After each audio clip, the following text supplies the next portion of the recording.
Kevin Costner's real estate portfolio just might surprise you. It's safe to assume that someone who has won 2 Academy Awards, 3 Golden Globes, and an Emmy would have an impressively lofty real estate portfolio. That assumption couldn't ring more true for Kevin Costner, an actor known for playing tough, masculine, salt-of-the-earth characters, including his standout role as Montana homesteader John Dutton III on the hit show Yellowstone. The show's newest season lacks any and all Costner appearances, though directors have shared that Dutton's presence is still very much felt throughout the episodes. For fans that are saddened over the fact that they will no longer be graced with the character's iconic cowboy hat and suit combos, the next best thing is, obviously, a deep dive into Costner's IRL real estate portfolio. Will there be ranches? Let's just say that Costner might be engaging in some method acting by staying true to his Yellowstone character's real estate preferences. See for yourself. Carpinteria Compound. Part of Kevin Costner's Carpinteria Compound, which benefits from exclusive beach access and a picturesque view of the Pacific Ocean. In 1988, a decade after meeting his first wife, Cindy Silva, Kevin Costner locked down a massive cliffside compound in Carpinteria, California. Per people, the property sits on 1.4 acres and boasts a main house with 2 additional guest houses. Interior imagery is not available, though, due to its seaside location, it undoubtedly has killer views that Costner gets to enjoy on a regular basis. He still owns the compound. Remember how we mentioned those additional houses? They made it squarely into the spotlight last year, in a very unusual way. Amid a heated divorce battle, Costner's second wife, Christine Baumgartner, was ordered by the court to move out of the actor's compound but proceeded to stay close by simply moving into one of the 2 smaller homes on the property. This was a temporary measure, and the logistics of their divorce have been ironed out by now. The story doesn't end there. In 2006, according to Mansion Global, Costner added to his Carpinteria real estate holdings with the purchase of a $28.5 million parcel. After jogging by it one day and seeing a for sale sign, it measured 17.25 acres, 7 of which he sold the very next year.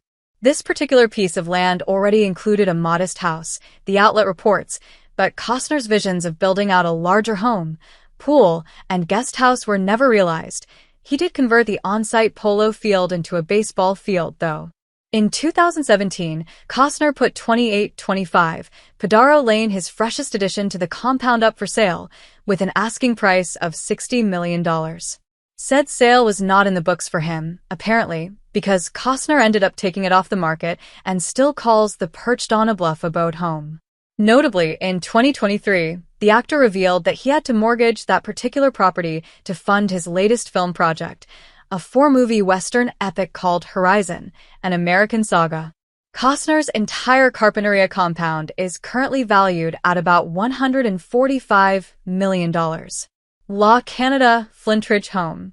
1820 Fairmount Avenue, which Costner sold in 1999, resembles an Italian villa, with perks like a 1,000-bottle wine cellar and frescoed ceilings.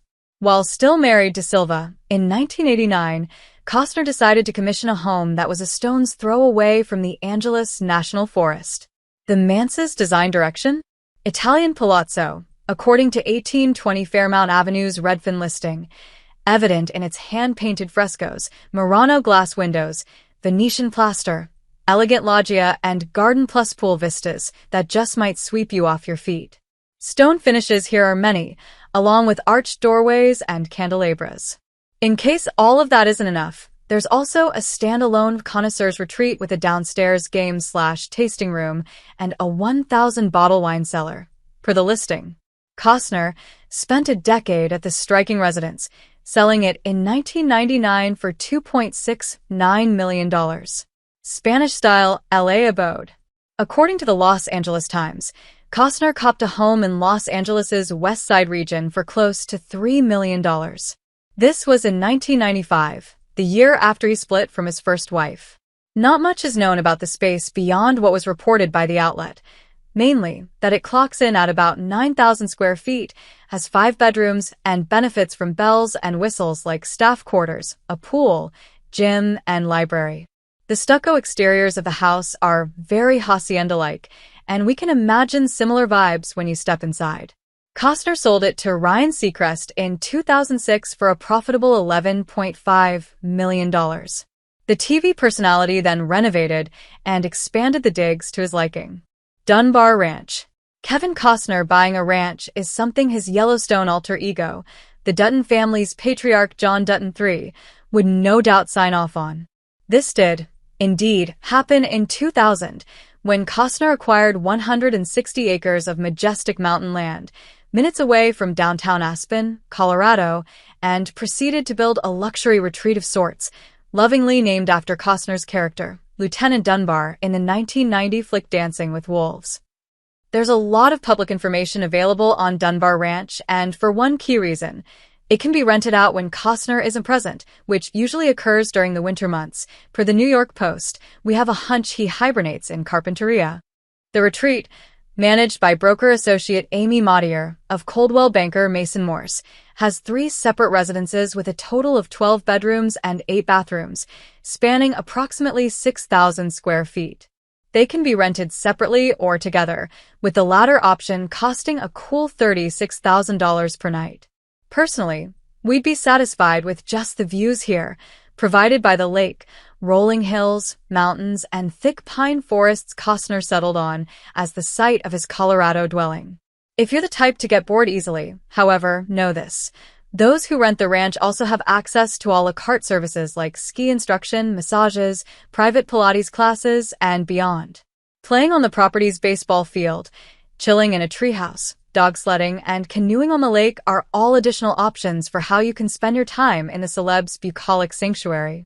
It's so very down-to-earth if down-to-earth things cost over $30,000 a night, that is.